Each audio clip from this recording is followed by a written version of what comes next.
দুনিয়ায় আমার কোনো সন্তান ছিল না, ওই দুনিয়ায় আমার কোনো সন্তান ছিল না। তুমি কে আমি তোমাকে চিনি না। চলে যাও চলে যাও চলে যাও আমার কাছ থেকে। সন্তান আব্বার কাছ থেকে ছুটে এসে যাবে, দৌড় পালাতে পালাতে পালাতে পালাতে পালাতে আম্মা জানের কাছে যাবে। আম্মা জান কেটে কেটে কেটে কেটে বলবে, ও আমার আম্মা জান, আমি যদি ওই দুনিয়ার মধ্যে কোনো জায়গায় বিদেশের ময়দানে যদি আমার কোনো বেমার আজারে পড়ে গেছে, আম্মা জান পৃথিবীর কেউ না জানলে আপনি জানতেন। আপনি আমাকে কল করার সঙ্গে সঙ্গে আমাকে ডাইরেক্টলি আপনি বলে দিতেন, ও সন্তান তোমার কি রোগ ব্যথা হয়েছে, তোমার কি জ্বর হয়েছে। এত ভালোবাসতেন আম্মা জান আপনি। আপনার পেটের মধ্যে যখন আমি বাঁচছিলাম এত কষ্ট দিয়েছি আপনাকে, যখন দুনিয়ায় আসলাম এত কষ্ট দিয়েছি।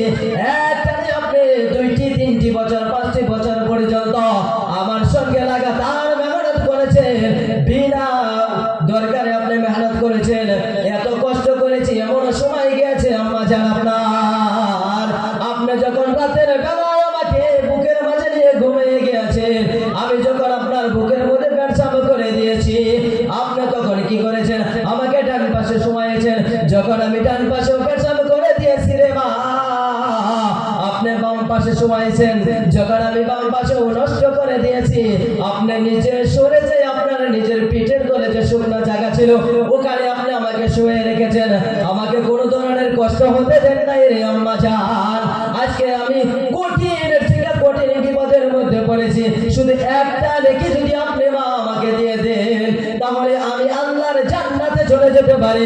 ও আমার আম্মা জান, আপনি কি একটা রেখে আমাকে দিতে পারবেন? আম্মা জান সঙ্গে সঙ্গে বলবে, আরে সন্তান তুমি কে, তোমায় আমি চিনি না। ওই দুনিয়ায় আমি গিয়েছিলাম এটা সত্য, কিন্তু ওই দুনিয়ায় আমার বিয়াই হয়েছিল কিনা আমি তো সেটাই জানি না। সন্তান আমি কোথায় পাবো, আমি তোমাকে চিনি না চিনি না। চলে যাও চলে যাও চলে যাও তুমি আমার কাছ থেকে, আমি এখন বড় মুসিবতের মধ্যে পড়ে রয়েছি। এমন ভাবে আপনি ভাইয়ের কাছে যাবেন, ভাইও আপনাকে একই কথা বলে দেবে। নিজের স্ত্রীর কাছে যাবেন, স্ত্রীও একই কথা বলে দেবে। যে সন্তানের জন্য মেহনত পরিশ্রম করতেছেন, এই সন্তানও আপনাকে সেই দিন বাবা পরিচয় দিবে না, চিনবে না, সব ভুলে যাবে, সব ভুলে যাবে। দুনিয়ার সমস্ত কিছু সেই দিন মানুষ ভুলে যাবে।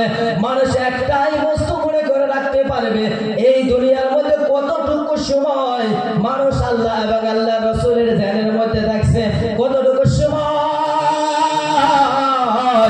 আল্লাহর জিকিরের মধ্যে লালন পালন রয়েছে, আল্লাহর জিকিরের মধ্যে মগ্ন রয়েছে। ওই সময় ব্যতীত অন্য কোন সময়ের কথা মানুষের মনে থাকবে না, সব ভুলে যাবে,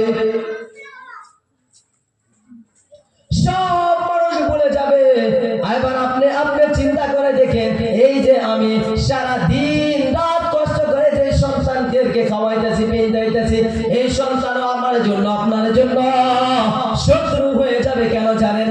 তার কারণ হলো আমি সন্তানকে রাহমাতাল লিল আলামিনের কোন সুন্নাহ শিক্ষা দেই নাই। একটা সুন্নাহ যদি বিশ্ব নবী সাল্লাল্লাহু আলাইহি ওয়াসাল্লাম বলেছে, একটা সুন্নাহ যদি কোন মানুষ পরিপূর্ণভাবে করে দুনিয়া থেকে যায়, এমন হতে পারে ওই একটা সুন্নাতের বিনিময়ে মহান আল্লাহ রাব্বুল আলামিন আমাকে আপনাকে maaf করে দিবেন। কিন্তু আমার আব্বা জানেন না, আমি আপনি যে বসে রয়েছি নিজের চেহারার দিকে লক্ষ্য করে দেখেন আর বিশ্ব নবীর চেহারার দিকে লক্ষ্য করে দেখেন। ও আমার আব্বা জানেন না, একটা সুন্নাত আমার আপনার জিন্দেগির মধ্যে নাই। সুন্নাত তো দূরের কথা, ফরজের গোষ্ঠীও নাই। এমন অবস্থা হয়ে গেছে, রাহমাতাল লিল আলামিনকেও আমরা ভুলে গিয়েছি, রাহমাতাল লিল আলামিনকেও আমরা ভুলে গিয়েছি। কেমন ভাবে ভুলে গিয়েছি জানেন না? যত সুন্নাহ রয়েছে ওই সুন্নাহ আমার আপনার জন্য জরুরি হয়ে গেছে। যে সুন্নাহ দাওয়াত খাওয়ার মধ্যে পাওয়া যায়, একটা সুন্নাহ জিন্দা, সেই সুন্নাহটা হইছে কেউ যদি এক মুমিন যদি আরেক মুমিনকে জিয়াফত দেয়, দাওয়াত দেয়, ওখানে যাওয়া সুন্নাহ। এই সুন্নাহ আমাদের সবারই জানা রয়েছে, কিন্তু দাওয়াত দিলে যেই বাড়িতে যাবেন সেই বাড়িতে কম কমসে কম একটা টাকার চকলেট হলেও নিয়ে যেতে হয়, এই সুন্নাহ আমাদের নাই। তাহলে এটা আমাদের পকেটের পয়সা ধরে, কথা বুঝতেছি না? এই সুন্নাহ আমাদের নাই। আমাদের সুন্নাহ এটা আছে, কেউ যে আমাদের দিতে যায় খান্না ঠান্ডার জল খেয়ে দেন না, আর খালি ভুল ধরে নেবো, নুন নাই গোছ নাই, এটা এটা এটা সুন্নাহ।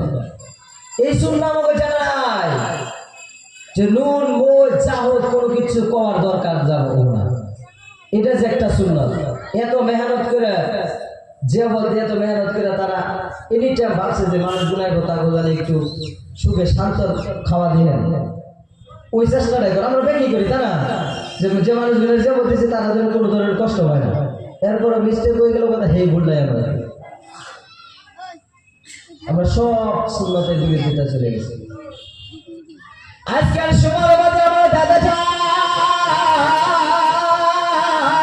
বিশ্বনবী কিভাবে চুল কাটতে হয় সেই সুন্নতটাও জানাইয়া হয়ে গেছে, কিভাবে লেট্রিন এ যেতে হবে, কিভাবে মসজিদে যেতে হবে, কিভাবে ধর্মীয় অনুষ্ঠানে বসে থাকতে হবে সেই সুন্নতটাও মহান রব্বুল আলামিন জানিয়ে দিয়ে গেছে। কিন্তু আমি আপনি একটা সুন্নত জানি না, একটা সুন্নত জানি না, যে সুন্নতগুলো দাবি সুন্নত 10টা পুরুষের, ওই 10টা সুন্নত আমরা কেউ জানি না যে সুন্নতগুলো আমাদের অতি জরুরি। আজকে যে দিনে মাহফিলের মধ্যে এসেছেন, এক নম্বর সুন্নাহ যেটা আমাদের মনে রাখা উচিত ছিল সেটা হয়েছিল আমাদের সবারই একটা করে টুপির জরুরত ছিল। কয়জন মানুষ টুপি? সব মালবাট মাথায় দিয়ে নেবে, সব মালবাট। মনে কষ্ট দেবেন না, আমার নগর আপনার নগর তো কোনো সত্যি নাই, সব বিশ্বনবী সাল্লাল্লাহু আলাইহি ওয়াসাল্লামের সুন্নাহ আমরা সব ভুলে গেছি, সব ভুলে গেছি। মুজগুনে খাড়া খাড়া করে রাখা সুন্নাহ আমরা ভুলে গেছি। দাড়ি রাখা, দাড়ি করছে একটা কথা খারাপ বানাইছে, দাড়ি যে চাষুন এটা চাষা তো জায়েজ না, দাড়ি চাষা কিন্তু বিলকুল জায়েজ না। আপনি দাড়ি কম, আপনি সেরা হিসাবে কমসে কম দাড়ি আপনি চাপাই থাকুন না, চাই আপনি লাম্বা রাখুন চাই না, কথাটা বুঝছেন না? দাড়ি রাখা খরচ, খাড়া খাড়া হলেও রাহুল নেবো। যদি আপনি দাড়ি চাইছে দিলেন তা আমার মধ্যে বেড়ি পেয়েছিল কোনো পার্থক্য বোঝা গেল। তারপরে হয়তো বহুত মানুষ আছে তো চুল লম্বা লম্বা রাখি, চুল লম্বা রেখে দাড়ি চক্র করে চাইছে কান্নার মিলতে বাস চলে এলো আর কি বেকার। তখন আমরা ফাতিমার সুন্নাত মানা ধরি নাকি সব চাইছে আমাদের। বিশ্বনবীর সুন্নাহ বলে গেছে, এমন যুবক এমন বিদা দ্বারা বসে রয়েছি, চামড়া ঘুষ ধরে গেছে, চামড়া কিন্তু টাইনে এইরকম করে আছে, ঠিক আছে? চামড়া টাইনে টেনে দাঁড়িয়েছে, কোনো নাকি দাঁড়িয়ে চাষার কি দরকার? ইয়ার কুমার মনে চাষে বুঝুন যায় অন্য অন্য বিষয়গুলোর মধ্যে, কিন্তু বুড়া মানুষগুলো কোন দুঃখে চাষে বুঝলো না, বুঝলো ইয়ার কুমার মনে যুবক কুমার মনে চাষে ভিতরে শয়তানি কাছে বুঝলাম, বুড়া মানুষের কেউ শয়তানি তারপরে কোন দুঃখে চাষে। আমার আপনার লজ্জা করা উচিত যে চামড়া ঘুষ ধরে গেছে গা, দাড়ি পাইকিয়া গেছে গা, এরপরে চাষি কোন সুরমে, চাষি তো চাষি চাইছে কোনো মেসে শুনে যাই কোন সুরমে। দাঁড়িয়ে করে রেখে তো গেলে যে মানুষগুলো দাঁড়িয়ে রাখছে তাকে চেহারার মধ্যে আলাদা একটা নূর আছে, আলাদা একটা নূর আছে, বিষয় জানে না? তাহলে দেবেন জানে যে মানুষগুলো মুরব্বী মানুষগুলো দাঁড়িয়ে রাখো তাকে দেখতে আলাদা একটা সৌন্দর্য দেয় না। কিন্তু আমরা বর্তমান সময় একটা আছে কি, এটা হচ্ছে কি যে বহুত মানুষ বলছে দাঁড়িয়ে রেখে কি করুন, দাঁড়িয়ে রেখে তো দাঁড়িয়ে কোনোই করা হয় না, দাঁড়িয়ে কি করুন না ওখানে দাঁড়িয়ে রাখা সুন্নত বা সুন্নত রাখুন, নামাজ না বললেন এটা বড় বোঝা যাবে, কথাটা বলছেন না? নামাজ তো পড়ি না, তাই বলছে দাঁড়িয়ে রাখছি রেখে পড়ে নেবো, এটা কথা না, নামাজ তো পড়েই রাখবো, আমি দাঁড়িয়ে চাষলেও পড়ে নেবো, দাঁড়িয়ে রাখলেও পড়ে নেবো, এটা আলাদা কথা। কিন্তু দাঁড়িয়েটা তো কমসে কম রাখুন নেবো। মুজগুলা আমার খাড়া করা সুন্নত, কিন্তু আমরা তো মুজ খাড়া করে করি চাষে গাড়ি মুজ খাড়া খাড়া করে রাখা সুন্নত। তারপরে যাবো কি পাবেন একটু লাম্বা হলে পানি বলে হারাম, এটা মিশা কথা, পানি মুজ আনে চাষলেও পানি পড়ে, কিন্তু কথা আছে যে মুজ খাড়া করে রাখা হচ্ছে সুন্নত, আর বড় রাখলে কথা সুন্নত তাই বলে, আর বড় বড় রাখলে দেখতেও ডক দেখা যায় না।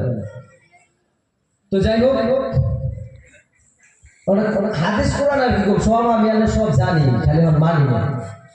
আমি আমরা সব জানি কেন আমরা মানি না, আমরা সবাই জানি মসজিদে আগুন লাগবে, অন্যান্য মসজিদে ডান পাওয়াতে ঢুকুন লাগে, মসজিদে ডান পাওয়াতে ঢুকুন লাগে।